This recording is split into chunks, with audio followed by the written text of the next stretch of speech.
Olá, boa noite. Eu sou Eli Samuel, psicólogo e especialista em Mindfulness pela Unifesp.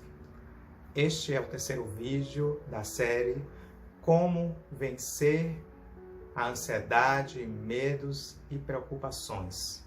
Neste vídeo eu vou falar sobre a utilidade das emoções de ansiedade, medos e preocupação. Visualize um barco.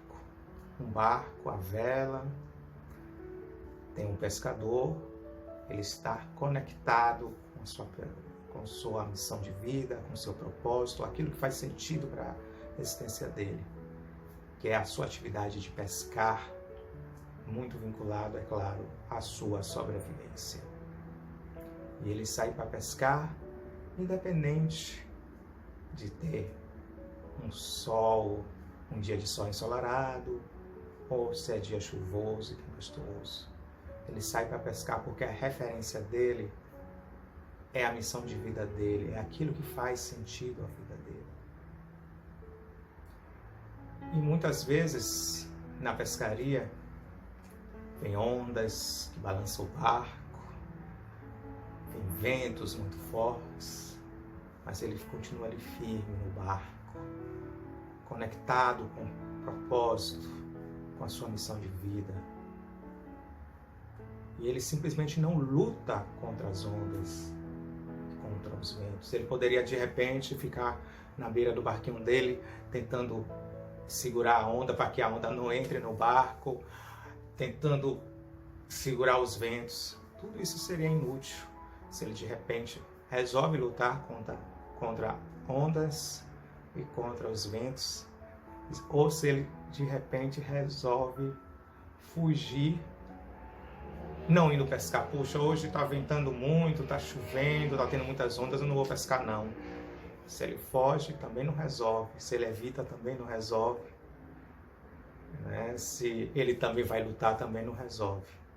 Então, o que é que o pescador faz? Ele aceita essa realidade e se conecta com aquilo que importa para a vida dele, que é a missão dele.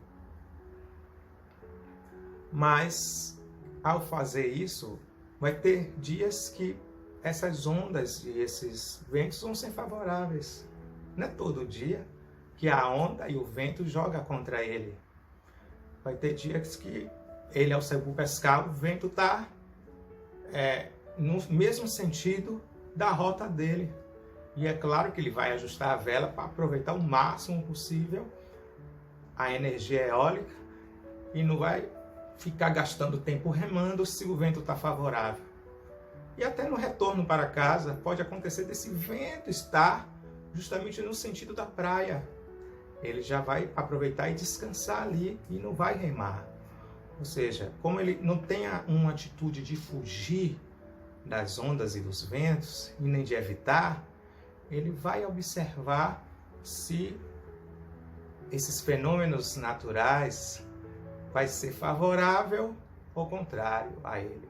Se vai ser favorável a ele se aproximar daquilo que importa para a vida dele, que é economizar sua energia e ao mesmo tempo conectar com um outro valor, que é a sobrevivência dele, que é a atividade do pescado. A mesma coisa são as nossas emoções. Não é porque é medo, ansiedade e preocupação que já vai ser uma coisa que eu possa ter que me afastar, ter que lutar ou fugir. Pelo contrário, eu tenho que ter acesso a isso para ver se essas emoções estão me aproximando ou me afastando daquilo que importa para a minha vida.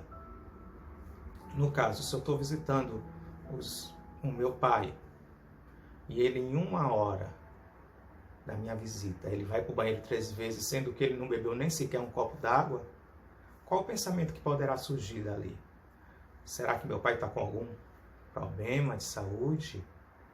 Será que ele está diabético? E qual é a emoção que vai surgir diante desses pensamentos negativos? Emoção de preocupação. A preocupação nesse caso aqui é ruim?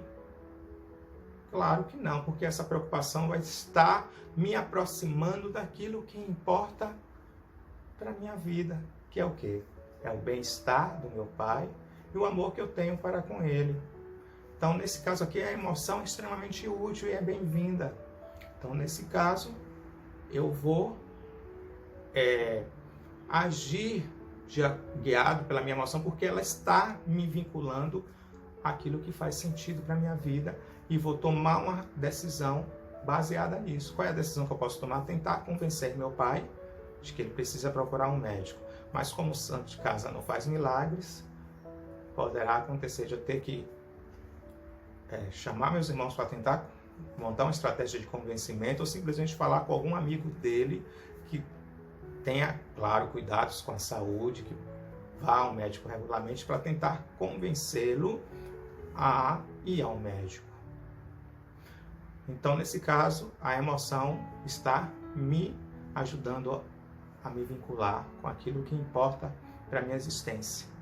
Assim como em muitas situações isso vai acontecer, e também na história da humanidade isso aconteceu. Os nossos ancestrais, para sobreviver o ambiente bem mais hostil que nós temos atual, eles contaram com a ansiedade, com os medos e com as preocupações. Aqueles que eram muito zen não conseguiram ficar vivos para passar os seus genes para os seus descendentes. Não conseguiram fazer descendência, porque ao estar num abrigo, como uma caverna, tinha um animal lá de hábitos noturnos, dormindo, e que acordou à noite, e ele não percebeu o movimento desse animal, e de repente, quando acordou, ele já estava na boca desse animal, sendo devorado. Mas aquele que era mais ansioso, mais preocupado, no primeiro movimento já despertava e já corria, despertando todo o grupo, e todo o grupo saía fugindo. E esse grupo mais ansioso conseguiu passar os seus genes para os descendentes e chegando até nós. Mas só que esse perfil mais ansioso, mais preocupado, não foi atualizado, essa mente, né? Não foi atualizada, né? Esse software, como se fosse um software antigo, né? Lembra lá do Windows 95? O Windows 95 não vai rodar, ou vai rodar travando muito nos computadores atuais. A mesma coisa é a nossa mente. A nossa mente é de 100 mil anos atrás. Ela reage como se as questões hoje fossem de vida ou morte, assim como era a maioria das questões lá de 100 mil anos atrás, onde o ser humano nem sequer sabia utilizar o fogo, né? Utilizar o fogo ele sabia, mas não conseguia produzir o fogo. Imagine, não tinha nem fogão e nem geladeira. Então, um ambiente muito hostil, que ele dependia para se alimentar, de encontrar alimentos na natureza, porque ele não sabia produzir o próprio alimento. Então, daí você dá para ver como era hostil esse ambiente. E hoje a gente tem geladeira, fogão, podemos armazenar alimentos, mas apesar de toda essa tecnologia, a gente ainda tem uma mente muito vulnerável, que interpreta muitas questões do dia a dia como se fossem questões de vida ou morte. É por isso que você paralisa diante de uma reunião de equipe de trabalho, onde você é chamado para falar ou até liderar essa reunião, como se fosse um ser ancestral lá atrás, que de repente está perdido no mato, porque a parte do grupo foi dizimada, né? O grupo foi dizimado por animais ferozes, e você está sozinho, de repente se depara com uma tribo, um grupo nômade na sua frente, e você não sabe se esse grupo vai te receber bem, ou se vai usá-lo como escravo, ou se é uma tribo canibal que vai lhe comer. E aí você olha para esse grupo e sente todas as reações, né? O ancestral lá atrás sente todas as reações de medo, porque é uma questão de vida ou morte. A mesma coisa você atualmente, você olha diante da sua equipe lá de trabalho, como se estivesse se deparando com uma tribo, né, desconhecida, e como se fosse uma questão de vida ou morte. Será que eles vão me devorar aqui, literalmente? Então, por quê? Porque é um cérebro, uma mente que tem um software antigo. Cabe você trazer isso à consciência e atualizar esse software. As emoções são úteis. Cabe a gente ter um olhar de aceitação para as mesmas e ver se elas estão nos aproximando ou se nos afastando daquilo que importa para as nossas vidas. Pense nisso. Se você gostou desse vídeo, curta, compartilhe com seus contatos e grupos. E se ainda não se inscreveu no canal, se inscreva. Muito obrigado e até amanhã às 8 horas da noite.